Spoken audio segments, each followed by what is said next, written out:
चलिए बच्चों देखते हैं कि रेशनल नंबर और इर्रेशनल नंबर क्या होते हैं। बच्चों रेशनल नंबर वो नंबर होते हैं जिन्हें हम फ्रैक्शन के फॉर्म में लिख सकते हैं। फॉर इंस्टेंस यदि p और q मेरे दो इंटीजर्स हैं तो p बाई q जो है वो फ्रैक्शन के फॉर्म में आ गया, तो p बाई q जो है वो एक रेशनल नंबर हो जाएगा। लेकिन रेशनल नंबर की एक और शर्त है कि डिनोमिनेटर जो है वो जीरो नहीं हो सकता, मतलब q can not be equal to zero. अब एग्जाम्पल के तौर पे देख लेते हैं कि दो नंबर ले लिए, एक 2 ले लिया, एक 5 ले लिया, 2/5 फ्रैक्शन के फॉर्म में, और 5 देखो डिनोमिनेटर है, डिनोमिनेटर जीरो नहीं है, तो ये हमारा क्या हो गया, एक रेशनल नंबर हो गया।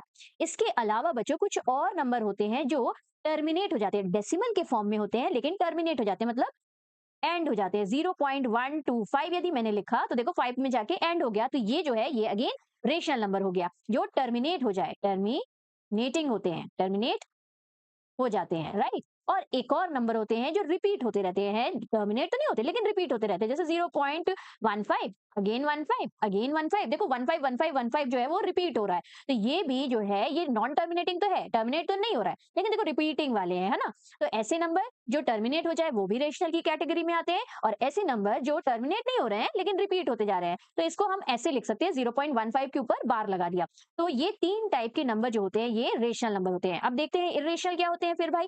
इर्रेशनल नंबर वो नंबर होते हैं बच्चों जो रूट के अंदर रहते हैं, और बेचारा जो अंदर रूट के नंबर है वो बाहर भी नहीं आ सकता। जैसे √2 लिखा तो √2 क्या बाहर आ सकता है, रूट के नहीं आ सकता, तो ये इर्रेशनल नंबर है। लेकिन वहीं यदि मैंने √4 लिख दिया होता, इसको सॉल्व करके आपको आंसर मिलेगा 2, क्योंकि 2 इंटू 2 4 होता है, तो एक 2 बाहर आ जाएगा, तो ये जो है ये रेशनल नंबर हो गया। ऐसा नंबर रूट के अंदर हो जो कि हमारा परफेक्ट स्क्वायर नहीं है, जैसे 13 हो गया, ये हमारा इर्रेशनल नंबर होगा। इसके अलावा दो और कंडीशन है इर्रेशनल नंबर होने की, एक नॉन टर्मिनेटिंग हो बच्चों, नॉन टर्मिनेटिंग, और नॉन रिपीटिंग हो। देखो नॉन नॉन दोनों में नॉन वर्ड होना चाहिए, नॉन रिपीटिंग हो।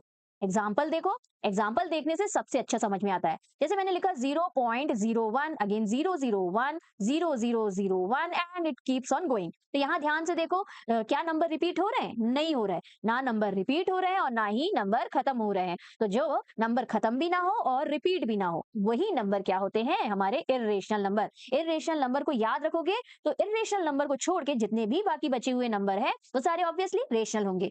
इर्रेशनल नंबर को हम p बाई क्यू के फॉर्म में नहीं लिख सकते, अब वो नॉन टर्मिनेटिंग, मतलब टर्मिनेट भी ना हो, खत्म भी ना हो, और नॉन रिपीटिंग, मतलब सेम नंबर बार बार रिपीट भी नहीं हो रहे हैं, ऐसे नंबर जो होते हैं वो इर्रेशनल नंबर होते हैं। इसके अलावा याद रखना बच्चों की पाई भी जो है वो एक इर्रेशनल नंबर होता है।